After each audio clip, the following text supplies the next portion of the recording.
আমরা সকালের ক্লাসে কিছু গুরুত্বপূর্ণ এমসিকিউ নিয়ে আলোচনা করব। আসলে পরীক্ষার্থীদের কাছে সবগুলোই গুরুত্বপূর্ণ, কিন্তু কোনটা আসবে কোনটা আসবে না এটা বোঝা বড় মুশকিল পরীক্ষার্থীদের কাছে। তো পরীক্ষার্থী সাধারণত চেষ্টা করে যে সবগুলো আমি পারি। যেমন আমরা একটা প্রবাদ বাক্যের মতো একটা কথা আছে যে অন্ধকার ঘরের সাপ নাকি সারা ঘরেই সাপ, একটা কথা বলে না।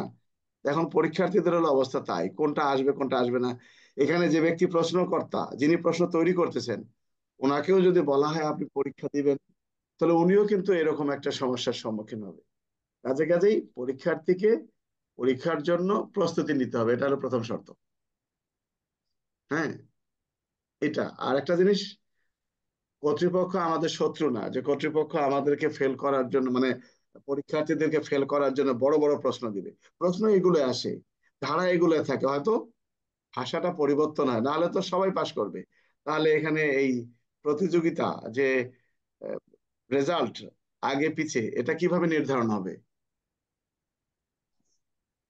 এই জন্যই অনেক কিছু কর্তৃপক্ষকে এখানে টেকনিক ব্যবহার করতে হয়।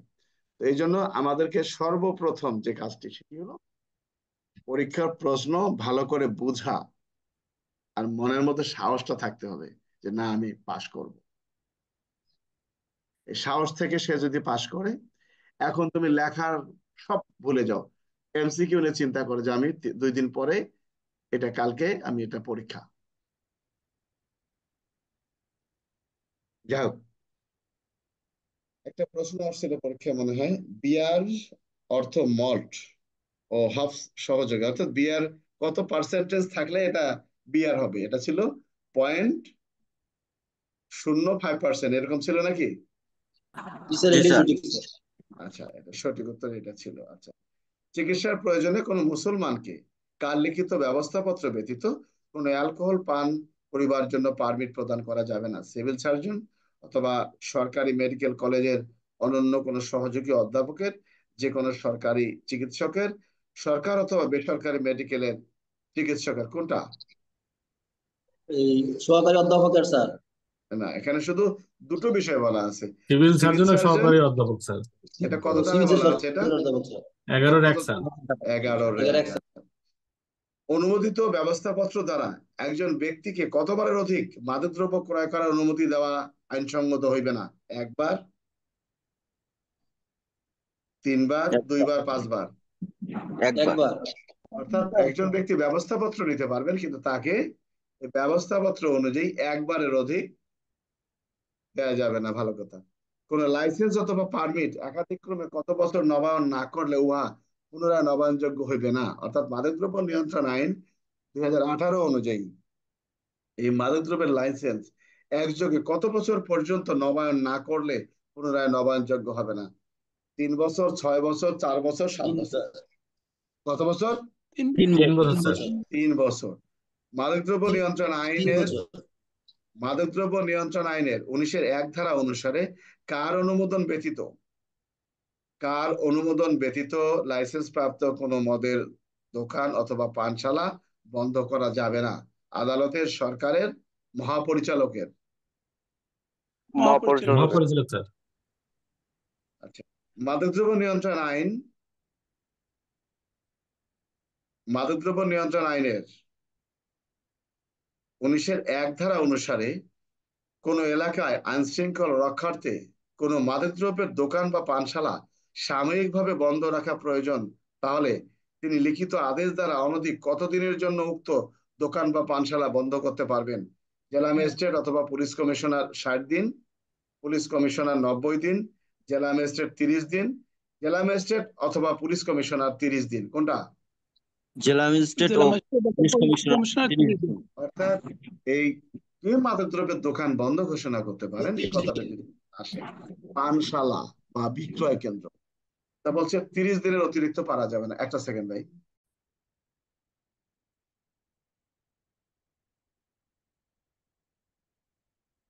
মাদকদ্রব্য নিয়ন্ত্রণ আইন 1903 ধারা অনুসারে পানশালা বন্ধের আদেশের অনুলিপি অবিলম্বে কার নিকট অবগতির জন্য প্রেরণ করতে হবে? মহাপরিচালকের নিকট, পুলিশ কমিশনারের নিকট, জেলা ম্যাজিস্ট্রেটের নিকট? সঠিক উত্তর মহাপরিচালকের নিকট। মহাপরিচালকের নিকট। আচ্ছা, কোন ব্যক্তি অ্যালকোহল পান কিংবা অন্য কোনো নেশাগ্রস্ত অবস্থায় জনসাধারণের শান্তি বিনষ্ট অথবা বিরক্তিকর কোনো আচরণ করলে বা নেশাগ্রস্ত অবস্থায় গাড়ি চালনা করলে তিনি দণ্ডিত হতে পারেন অনূন্য 6 মাস পর্যন্ত, অনূর্ধ্ব 5 বছর পর্যন্ত কারাদণ্ড বা অর্থদণ্ড, অনূন্য 1 বছর, অনূর্ধ্ব 5 বছর কারাদণ্ড বা অর্থদণ্ড, অনূন্য 5 বছর, অনূন্য 10 বছর কারাদণ্ড বা অর্থদণ্ড, অনূন্য 1 বছর কারাদণ্ড বা অর্থদণ্ড। সঠিক উত্তর হবে 1 বছর। অর্থাৎ যে ব্যক্তি ওই মাতাল অবস্থায় ঘোরাফেরা যদি করে তার শাস্তির কথা বলা আছে। অনূন্য অর্থাৎ কমপক্ষে 1 বছর। বুঝতে পারছো? আচ্ছা, কোন মাদকদ্রব্য অপরাধের জন্য দণ্ডিত হয়ে দণ্ডভোগ করিবার পর যদি কোনো ব্যক্তি পুনরায় পুনরায় এই অপরাধ করেন, সেক্ষেত্রে তার যে দণ্ড প্রদান করা হয়, সেক্ষেত্রে যে দণ্ড প্রদান করা হয় মাদকদ্রব্য আইনের সর্বোচ্চ যে দণ্ড আছে তার চেয়ে দ্বিগুণ দণ্ডে নাকি মানে জি বর্ধিত স্যার, এটা দণ্ডে স্যার। জি কিন্তু স্যার, আসেন স্যার। আচ্ছা, মাদকদ্রব্য মাদকের কোন অপরাধ মামলাটি আচ্ছা, মাদকদ্রব্য নিয়ন্ত্রণ আইন 2018 অনুযায়ী মাদকদ্রব্য সংক্রান্ত কোন অপরাধটি সংক্ষিপ্ত বিচার পদ্ধতি নিষ্পত্তি করা যাবে? মাদকদ্রব্য অপরাধটি সর্বোচ্চ শাস্তি মৃত্যুদণ্ড, যাবজ্জীবন কারাদণ্ড, 7 বছরের অধিক কারাদণ্ড না হলে। অর্থাৎ এটা তোমরা একটা খেয়াল রেখো যে মাদকদ্রব্য নিয়ন্ত্রণ আইন 2018 অনুযায়ী কোন আইনে মানে কোন ধারায় যে বিষয়টি বলা আছে যে সংক্ষিপ্ত বিচার করা যাবে, তা সংক্ষিপ্ত বিচার করতে গেলে সেখানে সর্বোচ্চ শাস্তির কথা বলা হয়েছে 7 বছরের নিম্নে যে সকল শাস্তির কথা উল্লেখ করা আছে, যে সকল অপরাধে, এই সকল অপরাধের ক্ষেত্রে বলা হয়েছে যে সংক্ষিপ্ত বিচার পদ্ধতি, অর্থাৎ মোবাইল কোর্টে এই বিচারটা করতে পারবে, সকল কিন্তু মোবাইল কোর্টে বিচার করতে পারবে না। এটা একটা তোমাদের জন্য দেখার বিষয় আছে। আচ্ছা, 7 বছর না 5 বছর স্যার? ওটা স্যার এখানে 7 বছর লেখা আছে, দেখো তো। মৃত্যুদণ্ড, যাবজ্জীবন কারাদণ্ড, 5 বছরের অধিক কারাদণ্ড না হলে। এখানে আছে 7 বছরের অধিক কারাদণ্ড না হলে। আমারও ভুল হতে পারে, তোমরা একটু দেখে নিও। কত ধারায় স্যার? 49 ধারায় আছে স্যার, 5 বছরের অধিক কারাদণ্ড না হলে। এটা দেখে নিও, এটা কোনটা কত। 48? আচ্ছা, যাই হোক, এটা তোমরা দেখে নিও। মাদকদ্রব্য নিয়ন্ত্রণ আইনের উদ্দেশ্য পূরণকল্পে সরকার জনস্বার্থে মাদকের ভয়াবহতার বিষয় বিবেচনা করে দেশের যে কোনো অঞ্চলকে প্রয়োজনীয় সময়ের জন্য বিশেষ মাদকপ্রবণ অঞ্চল হিসেবে ঘোষণা করতে পারেন। বিধানটি উল্লেখ করা আছে মাদকদ্রব্য নিয়ন্ত্রণ আইনের কোন ধারায়? 51, 56, 59, 57। সঠিক উত্তর 59 ধারা। দেখো একটা প্রশ্ন, এখানে প্রশ্নের মধ্যে কিন্তু উত্তরটা লেখা আছে।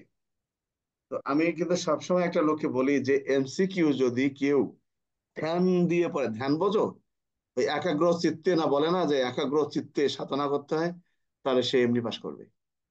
কোনো ব্যক্তি যদি এমসিকিউ একেবারে মনোযোগ সহকারে এমসিকিউ পুরোটা মুখস্থ করে, তাহলে সে তার আর কিছু করা লাগবে না। কারণ বেশিরভাগ ক্ষেত্রে প্রশ্নের উত্তর এমসিকিউর ভিতরে দেওয়া আছে। আমরা হয়তো বুঝি না বিষয়টা, এমসিকিউর ভিতরে প্রশ্নের উত্তরগুলো দেওয়া আছে। এখানে কি বললো?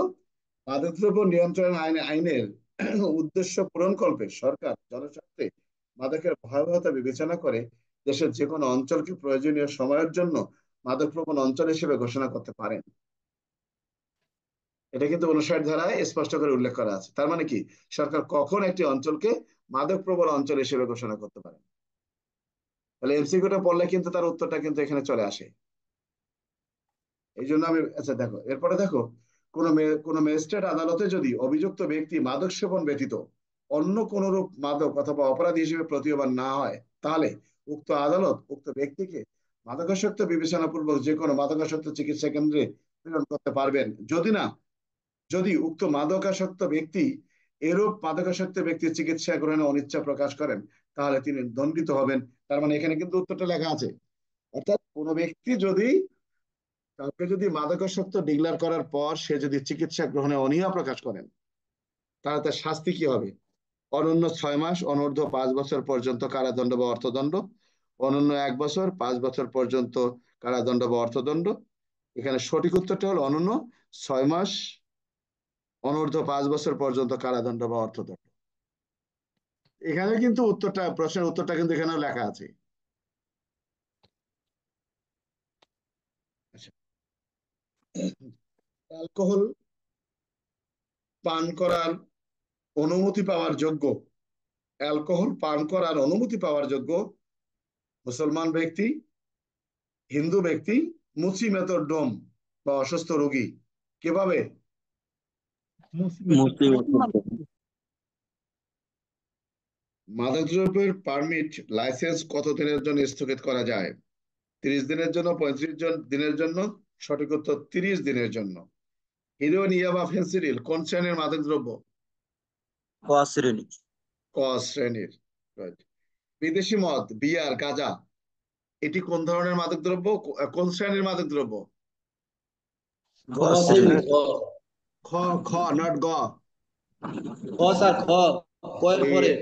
কাজিয়া, দুঃখিত, যে আনোয়ার হোসেন বাংলা সিনেমায় অভিনয় করতো, উনি বলছিল যে সারা বাংলাদেশের পুকুর যদি বাংলা মদ হয়ে যেত, খাইতাম আর নাইতাম, নাইতাম আর খাইতাম। ঘটনাটা হলো, সারা দেশের মদ, সারা দেশের সমুদ্রের পানি যদি আজকে বিদেশি মদে ভর্তি হয়, তার সর্বোচ্চ শাস্তি 10 বছর। আর 5 গ্রাম হিরোইন যদি হয়, 5 গ্রামের অধিক, তার সর্বোচ্চ শাস্তি মৃত্যুদণ্ড। কারণ হিরোইন, ইয়াবা, ফেন্সিডিল, মরফিন, কোডিন এটি হলো ক শ্রেণীর মাদক দ্রব্য, ক শ্রেণীর। আর এই মদ বা অ্যালকোহল বা গাঁজা এটা হলো খ শ্রেণীর মাদক দ্রব্য। তো খ শ্রেণীর মাদক দ্রব্যে কখনো মৃত্যুদণ্ডের শাস্তির কথা উল্লেখ নাই, কিন্তু ক শ্রেণীর বেশিরভাগ ক্ষেত্রে মৃত্যুদণ্ডের কথা উল্লেখ করা আছে পরিমাণ অনুযায়ী। আমার কথা কি বুঝতে পারছো তোমরা? আচ্ছা, মাদকদ্রব্য সংক্রান্ত অপরাধ সংগঠনকালে ধৃত হলে প্রাথমিকভাবে তদন্তকারী কর্মকর্তা কতদিনের তদন্তের সময় পাবেন? 30 দিন, 30 কার্য দিবস, 60 কার্য দিবস, 25 কার্য দিবস? 30 কার্য 30 দিবস। কার্য। 30 কার্য দিবস। মাদকদ্রব্য সংক্রান্ত সংগঠিত অপরাধকালে যদি অপরাধী হাতে নাতে ধৃত না হয়, প্রাথমিকভাবে তদন্তের সময় কতদিন পাবেন? 60 দিন, 35 দিন, 30 দিন? কতদিন? 60 দিন। 60 কার্য 60 দিবস দিন। স্যার। যাহার নিকট মাদকদ্রব্য উদ্ধার হয় নাই, হেফাজতেও পাওয়া যায় নাই, এমন ব্যক্তি কিভাবে এই আইনে অপরাধী হতে পারেন? মাদকদ্রব্য সংক্রান্ত অপরাধের সংগঠনে অর্থ সহায়তা করলে, কোনো ব্যক্তি মাদকদ্রব্য সংক্রান্ত অপরাধ সংগঠনের অর্থ বিনিয়োগ করলে, কোনো ব্যক্তি মাদকদ্রব্য সংক্রান্ত অপরাধ সংগঠনের জন্য করার লক্ষ্যে পৃষ্ঠপোষকতা করলে, উপরে সবগুলো। উপরের সবগুলো। সবগুলো স্যার। অর্থাৎ লোকটা নিজে মাদক, তার কাছে মাদকও পাওয়া যায় নাই, একটা বিষয়, উদ্ধারও হয় নাই, মানে তার কাছে কোনো মাদক পাওয়াই যায়নি, কিন্তু সে ব্যক্তিকে এই এই অপরাধে সম্পৃক্ত করা যেতে পারে। যাই হোক, মাদকদ্রব্য সংক্রান্ত কোনো অপরাধ দ্বিতীয়বার অনুষ্ঠিত করলে যে অপরাধ গণ্য করে শাস্তি প্রদান করা যায় সেটিকে বলা হয় বর্ধিত দণ্ড, সাধারণ দণ্ড, বিনাশ্রম বা সশ্রম কারাদণ্ড। কোনটা? একটা বার বর্ধিত দণ্ড। অপরাধ করার পর বর্ধিত দণ্ড দ্বিতীয়বার, স্যার। সেটা বর্ধিত দণ্ডের কথা। বর্ধিত। বর্ধিত দণ্ড। সড়ক পরিবহন আইন 2018 অনুযায়ী পেশাদার ড্রাইভিং লাইসেন্স প্রাপ্তির জন্য কোনো ব্যক্তির বয়স অনন্য কত বছর হতে হবে? 18 বছর, 21 বছর, 22 বছর? 21 21 বছর। বছর। 21 বছর। হ্যাঁ, অনলি 21 বছর। পেশাদার 21। পুলিশ আইন অনুযায়ী কোনটি গুরুদণ্ড নয়? পদাবনতি, তিরস্কার, বেতন বৃদ্ধি, স্থগিতকরণ, অপসারণ? পুলিশ আইন 1861 অনুযায়ী নিম্নের কোনটি গুরুদণ্ডের মধ্যে পড়ে না? পদাবনতি, বেতন বৃদ্ধি, স্থগিতকরণ, অপসারণ, তিরস্কার? তিরস্কার স্যার। তিরস্কার। তিরস্কার। স্যার। সমাবেশ বা মিছিলে যোগদানকারী ব্যক্তিগণ লাইসেন্সের শর্ত ভঙ্গ করলে পুলিশ আইন অনুযায়ী কে অংশগ্রহণকারীকে ছত্রভঙ্গ করার আদেশ দিতে পারেন? ম্যাজিস্ট্রেট, পুলিশ অফিসার, সহকারী পুলিশ সুপার, সকলেই? Magistrate police. সকলে। সকলে স্যার। ম্যাজিস্ট্রেট বা পুলিশের। সঠিক উত্তর সকলেই পারে। সিআরপিসি তে বলা আছে না, পুলিশ আইনে বলা আছে না? পুলিশ আইনে বলা আছে না, 30 ধারা বলা আছে না কে পারেন? জি স্যার। সবাই জি স্যার, স্যার। সবাই। তা এখানে ম্যাজিস্ট্রেটও তো পারেন, পুলিশ আইনে জি ওখানে স্যার। সড়ক পরিবহন আইন 2018 অনুযায়ী দণ্ডভোগকারী একই অপরাধে পুনরাবৃত্তি করলে সংগঠিত অপরাধের জন্য কিরকম দণ্ডপ্রাপ্ত হবেন? পূর্বের দণ্ডের দ্বিগুণের কম, পূর্বের দণ্ডের সমান, পূর্বের দণ্ডের দ্বিগুণের কম হবে না। পূর্বের দণ্ডের পূর্বদণ্ডের দ্বিগুণের দ্বিগুণ কম হবে না। কম হবে। অস্ত্র আইন 1878 অনুযায়ী অস্ত্রের লাইসেন্সধারী নিম্নবর্ণিত কোন ক্ষেত্রে সাধারণত অস্ত্র থানায় জমাদানে বাধ্য নয়? লাইসেন্সের মেয়াদ উত্তীর্ণ হলে, গেজেট বিজ্ঞপ্তির মাধ্যমে অস্ত্র দখলে রাখা নিষিদ্ধ হলে, অস্ত্র দখলে রাখা বেআইনি বা অবৈধ হলে, তদন্তকারী কর্মকর্তা অস্ত্র জমাদানের নির্দেশ প্রদান করলে। তদন্ত কর্মকর্তা অর্থাৎ অস্ত্রদানের নির্দেশ তার নির্দেশে অস্ত্র থানায় জমা দেওয়ার প্রয়োজন নাই, তদন্তকারী কর্মকর্তা নির্দেশ দিলে সেটা প্রয়োজন নাই। বিষয়টা বোঝা গেছে? জি স্যার। জি স্যার। কোন ব্যক্তি, এটা আলোচনা করেছি, একজন বেসরকারি প্রতিষ্ঠানের পিয়ন তার মালিকের অব্যবহৃত একটি নতুন ল্যাপটপ কাউকে না জানিয়ে তার মেয়ের ব্যবহার জন্য অফিস হতে রাতের বেলায় বাসায় নিয়ে যায়। তিনি কোন ধারায় অপরাধ করেছেন? Penal code 379, 381, 380। 381। কোনটা হবে? 381। আইনের কোন ধারা হবে? 381, 381 স্যার। 381 হবে না 380 হবে? পিয়ন যে স্যার। পিয়ন হলেই তো হবে না, পিয়ন তো চাকর না। চাকরের মর্যাদা পাবে না স্যার। না, 380 ধারা হবে, যার 380 এটা। একজন শিশু মাদকদ্রব্য সংক্রান্ত সংগঠনের অপরাধী হলে তার বিচার কোন আইনে হবে? শিশু আইন শিশু আইনে 2017। স্যার। ফৌজদারি অপরাধে অভিযুক্ত কোন শিশুর ক্ষেত্রে কোন আইন অনুসরণ করতে হবে? শিশু আইন 2013। এই তো নাকি? জি স্যার। কোন মাদকদ্রব্য সংক্রান্ত অপরাধ সংগঠিত হওয়ার আশঙ্কা রয়েছে মর্মে বিশ্বাস করার কারণ থাকলে মাদকদ্রব্য নিয়ন্ত্রণ আইন 2018 ক্ষমতা বলে কোন ব্যক্তি বিনা পরোয়ানায় তল্লাশি করতে পারেন? সাব ইন্সপেক্টর পদমর্যাদার পুলিশ অফিসার, কাস্টমসের পরিদর্শক, বিজেপির লেফটেন্যান্ট, উপরের সকলেই? উপরের সবগুলি স্যার।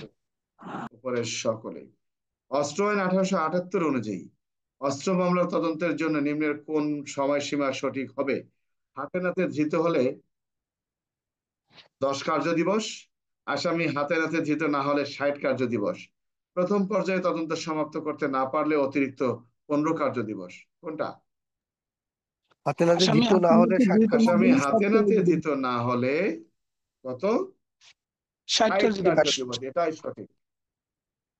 মানে তুমি পড়ে গেছো যে তদন্ত পদ্ধতি কিন্তু এমন ভাবে আসছে যে আসামি যদি হাতে নাতে ধৃত না হয় সেক্ষেত্রে তদন্তকারী কর্মকর্তা মামলার তদন্তের কতদিন সময় পাবেন ব্যাখ্যা দিন। এখানে কিন্তু চলে আসছে, এখন এখানে দিয়ে দিছে 5 মার্ক। এখন তার মাথা নষ্ট হয়ে গেছে, পুরোটা লিখতে হবে। মনে করে প্রশ্ন দিল যে মাদকদ্রব্য নিয়ন্ত্রণ আইন 2018 অনুযায়ী একজন তদন্তকারী কর্মকর্তা তার এই মামলা তদন্তকালে আসামি যদি হাতে নাতে ধৃত না হয় সেক্ষেত্রে তদন্তের সময়সীমা কতদিন প্রাপ্য হইবেন? কথাটা হলো 60 দিন, নাম্বার দিচ্ছে এখানে 10, এখন এর মাথা নষ্ট হয়ে গেছে যে এই দুইটা আইনের উত্তর 10 মার্ক তো হয় না, তখন পুরো লেখা শুরু করছে। এটাও কিন্তু একটা পরীক্ষার টেকনিক। আমার কথা কি বুঝতে পারছো?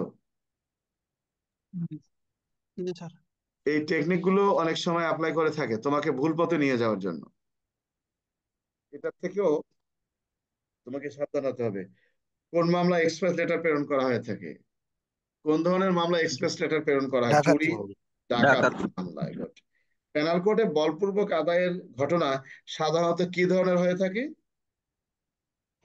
এটা কিন্তু পাওয়াটা মুশকিল হবে, কারণ জামিনযোগ্য, আমলযোগ্য, আপরযোগ্য, আপরযোগ্য, জামিনযোগ্য, জামিন অযোগ্য, তখন তো একটা সমস্যা হবে। কারণ আমরা তো এইগুলো পড়ি না, আমরা তো ধারা পড়ি। এটা বলে দিই ঘটনাটি: জামিনযোগ্য, আমলযোগ্য ও মীমাংসাযোগ্য। বলপূর্বক সম্পত্তি আদায় ঘটনাটি জামিনযোগ্য, আমলযোগ্য ও মীমাংসাযোগ্য। সঠিক উত্তর। কত বছর বয়সের শিশুর অপরাধ পেনাল কোডে অপরাধ নয়। 9 বছরের নিম্নে, 11 বছরের নিম্নে, 10 বছরের নিম্নে, 12 বছরের নিম্নে। কত? 9 বছর বছরের স্যার। 9 বছরের নিম্নে। একজন ব্যক্তি চোরাই মাল অসাধুভাবে গ্রহণ করে তার দখলে ডাকাতির সাহায্যে হস্তান্তরিত হয়েছে বলে জানা আছে। এক ব্যক্তি চোরাই মাল অসাধুভাবে গ্রহণ করে তার দখল ডাকাতির সাহায্যে হস্তান্তরিত মাল রয়েছে বলে জানা আছে। এক্ষেত্রে উক্ত ব্যক্তি পেনাল কোডের কোন ধারায় অপরাধ করবেন? 412 স্যার। 12। 412 ধারায়। ক নামক ব্যক্তি 14 বছরের কম বয়স্ক একটি শিশুকে তার আইনানুগ অভিভাবকের সম্মতি ব্যতীত প্রলুব্ধ করে নিয়ে যায়। এক্ষেত্রে পেনাল কোডের অপরাধটি কোন ধরনের অপরাধ? শিশু পাচার, বেআইনি আটক, না মনুষ্যহরণ? মনুষ্যহরণ মনুষ্যহরণ নিয়ে স্যার। যাচ্ছে। ক মৃত ব্যক্তির উইল কার্যকরী করার ভারপ্রাপ্ত হয়ে উইল সংক্রান্ত আইনের নির্দেশ অসঙ্গতভাবে লঙ্ঘন করে উক্ত সম্পত্তি নিজের ব্যবহারের জন্য নিয়ে নেয়। ক কোন অপরাধ করেছে? অপরাধমূলক বিশ্বাসভঙ্গ, অসাধুভাবে সম্পত্তি আত্মসাৎ, প্রতারণা? অপরাধমূলক বিশ্বাসভঙ্গ। অপরাধমূলক বিশ্বাসভঙ্গ। কারণ এখানে কিন্তু বলা আছে যে মৃত ব্যক্তির উইল কার্যকরী করার ভারপ্রাপ্ত হয়ে, তা ভারপ্রাপ্ত ব্যক্তি কর্তৃক যদি কোনো অপরাধ মানে কোনো আত্মসাৎ কিছু করা হয়ে থাকে তাহলে সেটি কিন্তু অপরাধমূলক বিশ্বাসভঙ্গের মধ্যে পড়ে। খ ককে মিথ্যা সাক্ষ্য প্রদানের জন্য প্ররোচিত করে। খ উক্ত প্রস্তাবের ফলে উক্ত অপরাধ সংগঠন করে। ক উক্ত অপরাধ সংগঠনের সহায়তা করার জন্য পেনাল কোডের কোন ধারা অনুযায়ী অপরাধী হবেন? 109, 379, 34, কোনটা? 109। এখানে যদি উল্লেখ করা থাকতো যে উক্ত অনুষ্ঠান সংগঠিত করার সময় রচনাকারী নিজেই ঘটনাস্থলে উপস্থিত থাকে, তাহলে কোন ধারা আসবে? 114 স্যার। 14। আসবে। কোন কোন বিবৃতি তার অনুপস্থিতিতে বিচারিক কার্যক্রমে প্রাসঙ্গিক হবে? যে ব্যক্তি মারা গিয়েছেন, যে ব্যক্তি নিখোঁজ রয়েছেন, যে ব্যক্তি সাক্ষ্য দিতে অসমর্থ, উপরের সবগুলো। সবগুলোই বোঝা। রাজসাক্ষী কে হতে পারে? এজাহারনামীয় গুরুত্বপূর্ণ আসামি, পুলিশের পরামর্শ মোতাবেক যে কোনো আসামি, ম্যাজিস্ট্রেটের নিকট দোষ স্বীকারকারী কোনো আসামি, এজাহারনামীয় যে কোনো আসামি। ম্যাজিস্ট্রেট নিকট দোষ এজাহার স্বীকার। স্যার এর নামে আসামি রাজসাক্ষী এজাহার স্যার। নামে যে কোনো আসামি স্যার। এজাহারনামীয় যে কোনো আসামি রাজসাক্ষী হতে পারে, গুরুত্বপূর্ণ হওয়ার প্রয়োজন নাই। মৃত্যুকালীন ঘটনা কোন ধরনের সাক্ষ্য? বস্তুগত, ব্যক্তিগত, প্রাসঙ্গিক সাক্ষ্য, দালিলিক সাক্ষ্য? মৃত্যু হলো রাসায়নিক গালি সাক্ষ্য স্যার। গালিলিক। কারণ লিখে নিচ্ছি। আবার স্যার কেউ কোনটা হবে স্যার? হ্যাঁ হ্যাঁ, কোনটা হবে স্যার? রাসায়নিক দালিলিক সাক্ষ্য সাক্ষ্য। স্যার। দালিলিক। মৃত্যুকালীন, হ্যাঁ কি হলো? রাসায়নিক সাক্ষ্য না স্যার। দালিলিক সাক্ষ্য হবে। প্রাসঙ্গিক হবে কেন? প্রাসঙ্গিক তো কোনো সাক্ষ্য নাই, সাক্ষ্য আইনে এখানে মানে প্রাসঙ্গিক সাক্ষ্য হবে কিভাবে? মৃত্যুকালীন জবানবন্দি একজন লিখে নিল, তো লিখে নিলে সেটা কি বলা কি হবে? এটা দালিলিক সাক্ষ্য হিসেবে দালিলিক গণ্য হবে। ওই লেখাটা কি দলিল হিসেবে গণ্য হবে না? আর জি স্যার। প্রাসঙ্গিকতা আলাদা জিনিস, আর এখানে বিষয়টি আলাদা জিনিস। কোন মামলা প্রমাণের জন্য কতজন সাক্ষীর প্রয়োজন? কমপক্ষে 2 জন, কোন নির্দিষ্ট সংখ্যক উল্লেখ নাই। কোন নির্দিষ্ট সংখ্যা উল্লেখ নেই স্যার। আচ্ছা। কোন সাক্ষ্য সাধারণত আদালতে গ্রহণযোগ্য নয়? দেখার ভিত্তিতে সাক্ষ্য, গৌণ সাক্ষ্য, অন্যের নিকট থেকে শোনার সাক্ষ্য, কোনটা? অন্যের নিকট থেকে শোনা শোনা সাক্ষ্য। সাক্ষ্য। এগুলো তোমাদের পরীক্ষা আসছিল না আগে? জি স্যার। 20 সালের প্রশ্ন নিয়ে কিন্তু আলোচনা করতেছি। তোমরা উল্টায় দেখবা না, তোমরা উল্টায় দেখবা না এ কারণেই যে তোমাদের স্মরণটা আছে কিনা। শোনো, এই যে প্রশ্নগুলো বিভিন্ন সময় আসছে, এখানে কিন্তু বাইরের থেকে কোনো কিছু মানে ওই মহাসাগর থেকে আসে নাই। এই প্রশ্নগুলো আসছে হলো বিভিন্ন বই থেকে। তো এই বিগত সালের প্রশ্ন কিন্তু এগুলাই আসছে, তা তোমাদের ঘাবড়ানোর কিছু নাই। তোমরা যে ভুলটা করো, খুব তাড়াহুড়া, এই যে 30 মিনিট সময় 50টা উত্তর কিভাবে দিব, মাথার মধ্যে মনে হয় বাজ পাখি কামড় মারলো, সেক্ষেত্রে কি করে, তাড়াহুড়া করে বিপি নম্বর এক জায়গায় লিখতে গিয়ে আরেক জায়গায় লেখো। ঘষা মাজা যেহেতু ওখানে চলে না, কাছাকাছি তোমাদেরকে একেবারে ধীরে সুস্থে দেখে শুনে বুঝে তারপরে কলম বসাতে হবে। আরেকটা জিনিস খেয়াল করবা, যেটা তোমাদের ভুল হয়, আমি একটা জিনিস দেখাই দিই। এই যে দেখো, এই যে এটাও কিন্তু আমার বাচ্চাদের বই। এই যে এই বইটা আমি তোমাদেরকে দেখাচ্ছি, এটাও কিন্তু আমাদের ছেলে মেয়ের বই। কালকে থেকে দেখালাম, এই যে এটাও লিগ্যাল এক্সাম, এই যে এটাও কিন্তু ওদের বই। এখানে দেখো, আমি তোমাদেরকে দুটো চারটা আমি এখানে এমসিকিউ তোমাদেরকে দেখাই। তোমাদের যে বিভিন্ন সময় এখানে এদের তো সবকিছু আইন আছে, আমি তোমাদেরকে কিছু বিষয় দেখাচ্ছি এখানে। এদের তো দেওয়ানি কার্যবিধিও আছে, এই জন্য আমরা যখন লিখি, আমরা যে ফৌজদারি কার্যবিধি আছে না, এটা লিখলে সরাসরি ফৌজদারি কার্যবিধি লিখতে হবে। হ্যাঁ, এই যে এদের দেখো এমসিকিউ গুলো আমাদের পরীক্ষাতে আসছিল বিভিন্ন সময়, এদের লিগাল এই যে প্রশ্নগুলো, যেমন আহ সরকারের অনুমতি নিয়ে কত ধারার বিধান মতে পাবলিক প্রসিকিউটর মামলা প্রত্যাহার করতে পারেন। এগুলো সব এদের, যে এগুলাতেই এই জিনিসগুলোতে এদের সব লেখা আছে, তো একটার পর একটা। তো আমরা এই যে এই বইগুলো আমরা কিন্তু নেই, কারণ কি? আচ্ছা, তাহলে এখন আমি বলতেছি কি জন্য।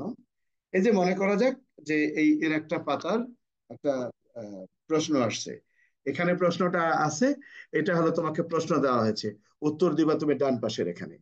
তো এখানে লেখা আছে ক, সঠিক উত্তর তুমি কিন্তু ক দিবা। কিন্তু ক লিখতে গিয়ে তুমি যেটা পূরণ করছো ক্ষয়ের মধ্যে, মানে ভুলে গেছো অলরেডি, কারণ ওখানে তো আর ওই ওই লেখাটা নাই। তোমাকে যদি শুধু প্রশ্ন দেয়া হয়, তাহলে 100 জনের মধ্যে 98 জন পাস করবে। যে প্রশ্ন দেখে তুমি প্রশ্নের মধ্যে দাগ দিয়ে দাও, তাহলে কিন্তু পাস করবে। কি আমার কথা ঠিক আছে আনুল? জি স্যার, ঠিক আছে স্যার। মানে এমসিকিউ এর যদি প্রশ্নটা দেয়া হয়, যে এমসিকিউ এর প্রশ্নটা আপনাকে দেয়া হলো, আপনি এমসিকিউ এর প্রশ্নের মধ্যে সঠিক উত্তরটা দাগ দেন, তাহলে 100 জনের মধ্যে কিন্তু 98 জন পাস করবে। এটা 100% সঠিক কথা। কিন্তু প্রশ্নটা হলো, যে প্রশ্ন হলো এই প্রান্তে আলাদা, তোমাকে উত্তরের একটা জায়গায় বসতে হবে। এখানে দেখছো ক, কিন্তু ওখানে গিয়ে কোনো কারণে তুমি ঘয়ের মধ্যে কলমটা বসিয়ে ফেলছো, সঠিক উত্তর হবে কিন্তু ক। যখনই বসে ফেলছো, পরবর্তীতে তুমি বুঝতে পারছো, কিন্তু তোমার আর কিছু করার নাই। আমার কথা কি বুঝতে পারছো? জি স্যার। আমরা লিখতে গিয়ে, তা আমি তো বই দেখে লিখতেছি বা মনের থেকেই লিখতেছি, লিখতে গিয়ে বানান ভুল করে ফেলি না। জি স্যার, হ্যাঁ। এবং আমাদের চক্ষু এবং মাথা, যে মস্তিষ্ক এমন একটা জিনিস, তুমি দেখো, বিষয় না বেশ কথা, সন্দিগ্ধ তুমি বানান লিখতে যাও, সন্দেহ বানান লিখতে যাও, কিংবা নিষেধ বানান লিখতে যাও, তুমি যখন দিবে, তোমার মনে কেমন জানি ফুটফুটি এসে যাবে, না এটা মনে হয় ঠিক হয়নি, এই বানানটা মনে হয় ঠিক হয়নি, তুমি নিজেই কিন্তু অস্বস্তি ফিল করতেছো। এটা কিন্তু দেখবা যে প্রত্যেকটা মানুষ এটা অস্বস্তি ফিল করে। এবং তুমি এখানে লিখতে গিয়ে এখানে দেখলা সঠিক উত্তর কিন্তু কই হবে, তুমি ক মনে করতে গিয়ে কিন্তু যখন কলম বসাইতে যাও কোনো ক্রমে ক্ষয়ের মধ্যে পড়ছে। এটা কিন্তু তোমার মনের অজান্তের ভুল, কিন্তু কর্তৃপক্ষ তো সেটা মেনে নিবে না। কথা কি সঠিক বললাম? জি স্যার, সঠিক স্যার। এই জিনিসটা তোমাদেরকে খেয়াল করতে হবে। দস্যুতা এবং ডাকাতির মধ্যে পার্থক্য কোনটি? সংখ্যাগত। আচ্ছা, কোন আইনে সন্তানের অপরাধের জন্য অভিভাবকের শাস্তির বিধান রয়েছে? কোন আইনে? রেলওয়ে। রেলওয়ে আইনে। আচ্ছা, সরকারি কর্মচারী শৃঙ্খলা আপিল বিধিমালা মোতাবেক অসদাচরণ বলতে বোঝায় কর্তৃপক্ষের বৈধ আদেশ মান্য করা, যে কোনো সরকারি কর্মচারীর বিরুদ্ধে মিথ্যা অভিযোগ করা। সঠিক সরকারি যেকোনো উত্তর কিন্তু সরকারি কর্মচারীদের মিথ্যা অভিযোগ করা সঠিক স্যার, উত্তর কিন্তু সরকারি কর্মচারীর বিরুদ্ধে মিথ্যা মিথ্যা অভিযোগ অভিযোগ করা। করা। মানব পাচার প্রতিরোধ দমন আইন মোতাবেক পুলিশ মানব পাচার ঘটনা অবহিত পাওয়ার পর কি ব্যবস্থা গ্রহণ করবেন? ভিকটিম উদ্ধারের জন্য অভিযান পরিচালনা করবেন, মনিটরিং সেল গঠন করবেন, সংশ্লিষ্ট থানাকে অবহিত করবেন, সব কার্যক্রম প্রতিপালন করবেন। কোনটা করবেন? সবগুলো করি। সবগুলো স্যার। আমরা স্যার পরিচালনা করবো অভিযান। কথাটা হবে প্রথম ভিকটিম উদ্ধারের জন্য ব্যবস্থা নেবেন, কি বলা আছে? স্যার এটাই হবে, অভিযান পরিচালনা করতে হবে, তারপরে অভিযান পরিচালনা করা। মনিটরিং সেল তো পুলিশ গঠন করবে না, মনিটরিং সেল তো সরকার গঠন করে। এটা মানে সবগুলোই হবে স্যার, আমি ভিকটিম এটা উদ্ধারের প্রশ্নটা জন্য বাইর করেছিলাম অভিযান স্যার পরিচালনা ধারার করবে, মধ্যে। তাই না? আমারও সন্দেহ ছিল, পরে বাইর করে দেখি তো তিনটাই আছে। আচ্ছা, সবগুলো আছে। কোন আইনে আছে? মানব পাচার প্রতিরোধ ও দমন বিধিমালা আছে স্যার, বিধিমালার মধ্যে আছে। ভিকটিম, শোনো আমি বলি, মানব পাচার অপরাধ দমন 2000 মোতাবেক, 2012 মোতাবেক পুলিশ মানব পাচার ঘটনা অবহিত হওয়ার পর কি ব্যবস্থা নেবেন? পুলিশ থানাকে অবহিত করবেন, তাহলে কি হবে? সবগুলো হবে?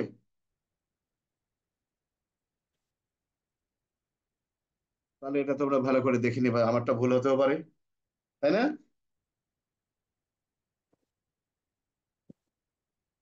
আচ্ছা।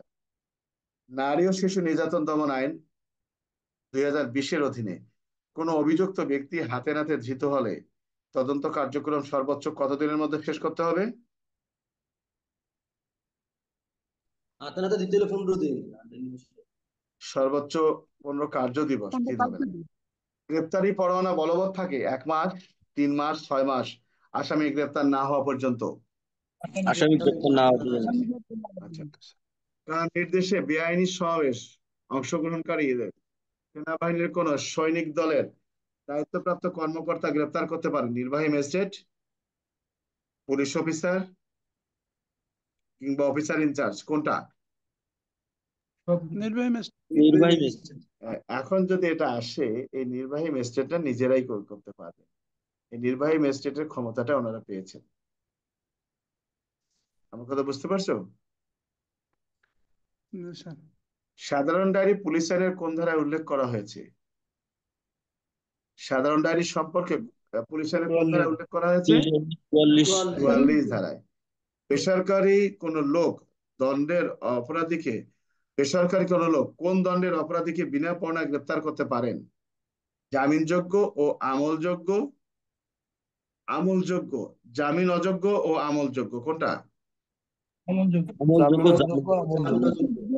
অর্থাৎ 59 ধারায় বলা হয়েছে এই বেসরকারি ব্যক্তি অপর একজন বেসরকারি ব্যক্তিকে বিনা পরোয়ানায় গ্রেপ্তার করতে পারেন যে কিনা অপরাধটি করেছে আমলযোগ্য এবং জামিনের অযোগ্য, এই তো নাকি? আচ্ছা। জি জি স্যার। স্যার। প্রজাতন্ত্রের কর্মচারী, প্রজাতন্ত্রের কর্মচারীকে কিভাবে সমন পৌঁছাতে হয়? কর্মচারীর নিকট ব্যক্তিগতভাবে না কর্মচারীর অফিস প্রধানের নিকট, কোথায়? অফিস প্রধানের নিকট। ক্রকি পরোয়ানা জারি করা যায় কিভাবে? সমন জারির মাধ্যমে, ওয়ারেন্ট জারির মাধ্যমে? সমন জারি ও ওয়ারেন্ট জারির ব্যর্থ হলে কখন? সমন ও সমন ওয়ারেন্ট। ওয়ারেন্টারি পরে তো কিছু পরোয়ানা। সমন জারি এবং ওয়ারেন্ট জারি ব্যর্থ হলে পরবর্তীতে সেখানে ক্রকি পরোয়ানা জারি করা হয়, বুঝতে পারছো?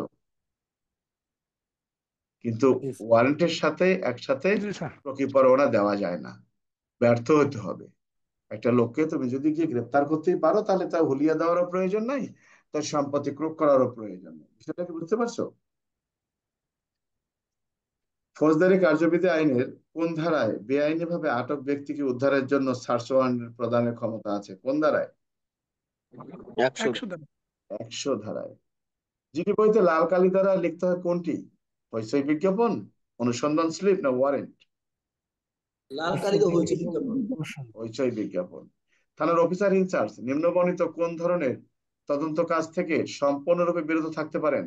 পেনাল কোডের 95 ধারা মতে সামান্য অপরাধের জন্য, অপরাধের ঘটনা, গুরুতর আঘাতের ঘটনা, দেওয়ানি প্রকৃতির ঘটনা, কোনটা? 95। সামান্য 95 ধারা। অপরাধ হলে তো আর ইয়ে করতে পারে। অর্থাৎ 95 ধারায় যে সামান্য অপরাধের কথা বলা আছে এই তো। 95 এবং দেওয়ানি স্যার, দুইটাই স্যার। না, এখানে দেওয়ানিটা আসবে না, কারণ একটা জিনিস জেনে রাখো, দেওয়ানি প্রকৃতির ঘটনা তুমি তো মামলায় নিতে পারো না। দেওয়ানি প্রকৃতির ঘটনা, আমার কথা কি বুঝতে পারছো? স্যার ঠিক তুমি আছে স্যার। তুমি কি দেওয়ানির ঘটনা মামলা নিবে এজাহার পাওয়ার পরে?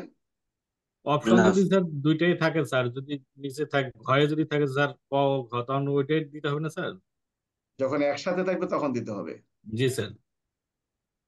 ক ঘ এর একসঙ্গে আছে। নিম্নের কোন দুটি কার্যক্রম সাধারণত এএসআই এর দায়িত্বের মধ্যে পড়ে না? মামলার এফআইআর লিখন এবং বিসিএনবি তথ্য লিপিবদ্ধকরণ, এফআইআর প্রসিকিউশন লিখন এবং বিসিএনবি তথ্য লিপি, কোনটা পড়ে না? ভিসিএ মিলে এখন এফআইআর এবং ভিসিট মিসেল। পিএনবি অর্থাৎ 207 পিআরবি তে যে কথাটি বলা আছে যে একজন এএসআই কে কখনোই এফআইআর লিখন এবং বিসিএনবির তথ্য লিপিবদ্ধকরণে দায়ী করা যাবে না, এই তো নাকি? জি জি স্যার স্যার ম্যাজিস্ট্রেট আসামির স্বীকারোক্তিমূলক জবানবন্দি ফৌজদারি কার্যবিধির কোন ধারায় মোতাবেক রেকর্ড করে থাকেন? 164, 364 364, 264 কোনটা? 364 164 স্যার 364 ধারা অনুসরণ করে 364 নিয়ম অনুসরণ করে স্যার। 164 হবে। 164 ধারায় তাকে লিপিবদ্ধ করার ক্ষমতা দেওয়া হয়েছে, কিন্তু তিনি অনুসরণ করবেন 364 বক্তব্যটা। কোনটি চূড়ান্ত প্রতিবেদনের প্রকারভেদ নয়? চূড়ান্ত প্রতিবেদন ধর্তব্য, চূড়ান্ত প্রতিবেদন মিথ্যা, চূড়ান্ত প্রতিবেদন সত্য, চূড়ান্ত প্রতিবেদন তথ্যগত ভুল। চূড়ান্ত বিধান ধর্তব্য। চূড়ান্ত প্রতিবেদন ধর্তব্য, অর্থাৎ 5টা যে আছে এই চূড়ান্ত রিপোর্ট, তার মধ্যে এই ধর্তব্য কোনটার মধ্যে পড়ে না, এই তো নাকি? সঠিক স্যার। ক্রাইম ইন্ডেক্স জি স্যার কোথায় সংরক্ষণ করা হয়? সার্কেল অফিসে, থানায়, না পুলিশ সুপারের অফিসে? Circle circle office. অশনাক্তকৃত লাশের সুরতাল কে করতে পারেন? Officer in charge, sub inspector, magistrate, উপরের সকলেই? উপরে সকলেই সকলেই স্যার। স্যার সবাই করতে পারেন? তাহলে আরে স্যার, কেন অফিসার ইনচার্জ সুরতাল করলে অসুবিধা আছে? ম্যাজিস্ট্রেট করলে অসুবিধা আছে? সবাই পারবে স্যার। একটা কথা তোমাদেরকে আমি একটা এখানে কথা বলিনি, ভালো করে বোঝো। অশনাক্তকৃত, অশনাক্তকৃত, অজ্ঞাত, পরিচয় পাওয়া যাচ্ছে না, পরিচয়বিহীন, সাধারণ তদন্তে যদি শনাক্ত করা সম্ভব না হয়, এরকম মৃতদেহ পেলে পুলিশের করণীয় কি? মানে অশনাক্ত, আহ পরিচয়বিহীন বা চেনার কোনো উপায় নেই, অচেনা কোনো মৃতদেহ পেলে পুলিশের করণীয় কি? লাভ দিয়ে কখনো ওই 174 আর ওই পিআরবি 299 যাবা না। তোমাকে বুঝতে হবে পিআরবি 313 এবং 314 প্রশ্ন, এটা সাবধান। অর্থাৎ পিআরবি 313টায় পড়ে দেখো, সেখানে উল্লেখ করা আছে সাধারণ তদন্তে যদি কোনো ব্যক্তির পরিচয় প্রতিষ্ঠা করা না যায় সেক্ষেত্রে অনুসরণীয় পদ্ধতি। কেউ এটা বুঝবে না, তোমরা বুঝতে পারবা, তোমাদের মাথায় এটা আনতে হবে। সাধারণ তদন্তে যদি কোনো মৃতদেহের পরিচয় শনাক্ত করা না যায় সেক্ষেত্রে অনুসরণীয় পদ্ধতি। তুমি কি উত্তর দিবা তখন? পিআরবি 313 বিধি মোতাবেক স্যার 313 এবং আঙ্গুলের ছাপ 314, আঙ্গুলের ছাপ এবং ছবি, এইগুলো উত্তর, এগুলো কিন্তু মনে রাখবা সবাই। ধারা কিন্তু ওই কি জানি বলে মহাসাগর থেকে আসবে না, সৌরজগৎ থেকেও আসবে না। ধারা তোমাদের পড়ছো অলরেডি, কিন্তু বুঝার একটু বিষয় আছে। আমার কথা বুঝতে পারছো? জি স্যার এই জিনিসগুলো খেয়াল রাখবা।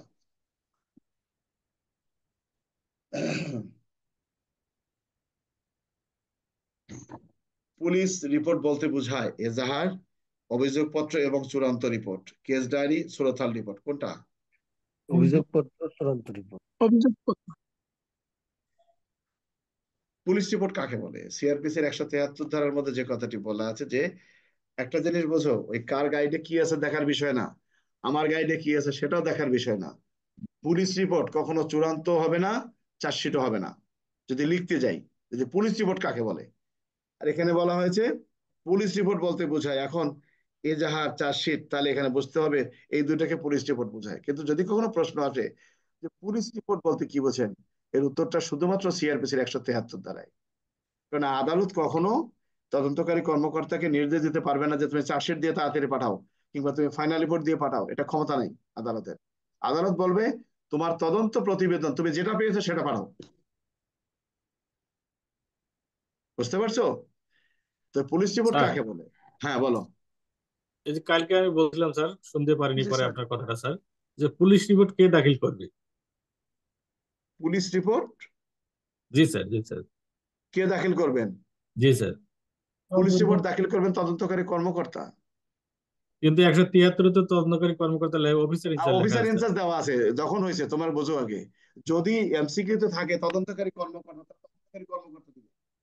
আর যদি প্রশ্ন আসে থাকে, কারণ দাখিল করার ক্ষেত্রে তো তদন্তকারী কর্মকর্তা দিবে, কিন্তু থানাটা তো অফিসার ইনচার্জের। তদন্তকারী কর্মকর্তা দাখিল করলেই তো কাগজটা আসবে না, তাহলে পাঠাবে কে? মূল দায়িত্ব কার? তাহলে কি অপশন অফিসার ইনচার্জ দিব স্যার? 100% অফিসার ইনচার্জের।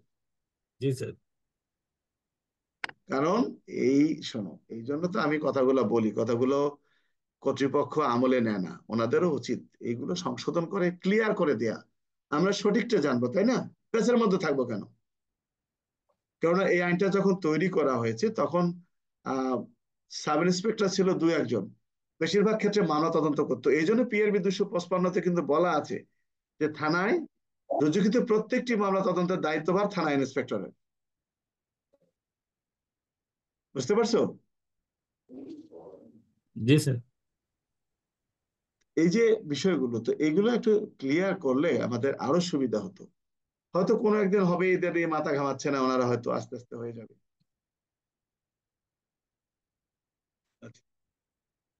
টিআই প্যারেড কোথায় অনুষ্ঠিত হয়? আদালতে, জেলখানায়, এটা থানায়, বা থানায় অথবা জেলখানায়, কোথায়? জেলায়, জেলখানায়। দেখো, সঠিক উত্তর হবে জেলখানায়, কিন্তু টিআই প্যারেড আমরা বিভিন্ন জায়গায় নিয়েছি, পুলিশ লাইনেও নিয়েছি। হ্যাঁ, সঠিক উত্তর হবে জেলখানায়, কিন্তু টিআই প্যারেড আমরা হাজতখানায়, আমি নিজে ওসি হাজত থাকাকালীন সময় নিয়েছি। আবার ওই রাজারবাগ পুলিশ লাইনে থাকতে বিভিন্ন সময় ড্রাইভার ড্রাইভার অপরাধ করতো, ধরা খাইতো, পালায় আসতো, তাকে শনাক্ত করা রাজারবাগেও হয়েছে। কারণ ওই যে বলা আছে বিষয়টা, যে দেখা গেল পোশাক পরিহিত একজন পুলিশ সদস্য একটা ডাকাতি করেছে বা দস্যুতা করেছে বা চুরি করেছে পোশাক পরিহিত অবস্থায়। এখন সে কোনোভাবে সেখান থেকে পালিয়ে আসছে, তার টিআই প্যাডটা 282 পিআরবিতে কি বলেছে? ওই রকম আরো 10 জন ব্যক্তি একজনের জন্য, 10 জন পুলিশ তুমি কোথায় পাবে? জেলখানায়। বিষয়টা কি বুঝতে পারছো? জি স্যার। 10 জন পাবলিকের মধ্যে খাটো নাটা টাটা, তার মধ্যে পুলিশ দিলে পাবলিক তো চিনবে এটা পুলিশই। এই জন্য বলছে একই রকমের। অর্থাৎ তুমি মিথ্যা বলছো কিনা এটা শনাক্ত করার জন্য। যাই হোক, তদন্ত রিপোর্ট পূরণের ক্ষেত্রে কোনটি সঠিক নয়? অসৎ চরিত্রের লোকদের গতিবিধি পর্যবেক্ষণের ক্ষেত্রে, পলাতক ব্যক্তির সম্পর্কে তথ্য জানার ক্ষেত্রে, ফৌজদারি প্রশাসনের সাথে সংশ্লিষ্ট কোনো বিষয়ে তথ্য জানার ক্ষেত্রে, কোনটা? স্যার, ফৌজদারি প্রশ্নটা প্রশাসনের সাথে সংশ্লিষ্ট বিষয়ে তথ্য জানার ক্ষেত্রে। মালখানার রেজিস্টারে লাল কালি দিয়ে কখন জেট টানতে হয়? প্রতি বছর 1 জানুয়ারিতে, প্রতি বছর 1 ডিসেম্বরে, প্রতি বছর 1 জুনে, না 1 জুলাইতে? পয়লা বিয়ে টানতে জানুয়ারি। হয় সাধারণত, শোনো, জেনে রাখবা, বিয়ে টানতে হয় সাধারণত জানুয়ারি মাসে, জেনে রাখবা। কি আইনুল, তাই না? জি স্যার। ওয়ারেন্টের বিয়ে টানে কোন মাসে? জানুয়ারি মাসে না? জানুয়ারি মাসে স্যার। তো বিয়েটা তো লাল কালি দিয়ে টানতে হয়, তাই না?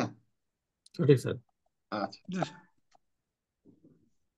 একজন কনস্টেবল কোন ক্ষেত্রে তদন্ত করতে পারেন? জিডিতে লিপিবদ্ধকৃত ঘটনা, থানায় অফিসার ইনচার্জ উপস্থিত না থাকলে অস্বাভাবিক মৃত্যুর ঘটনা, আমলযোগ্য সকল ঘটনা।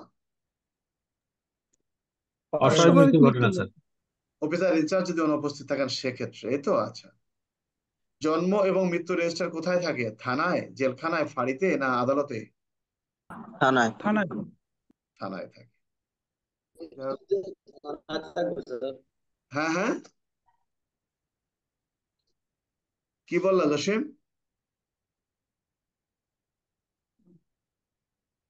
না, জন্ম বলছিলাম। কি বললা? আরে কি কথা, অর্ধেক খান থুইয়া কথা, মুখটা ঘোরাবে দেখে মানে কথা বলতেছে আর একদিকে।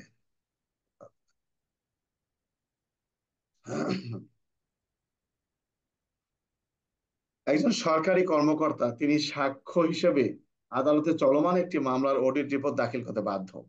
উক্ত অডিট রিপোর্ট আদালতে স্যার, দাখিল না। ম্যাটের কারণে স্যার আটকে থাকে স্যার। তোমার এই আধা ঘন্টা পরে কথাটা কইতে হবে।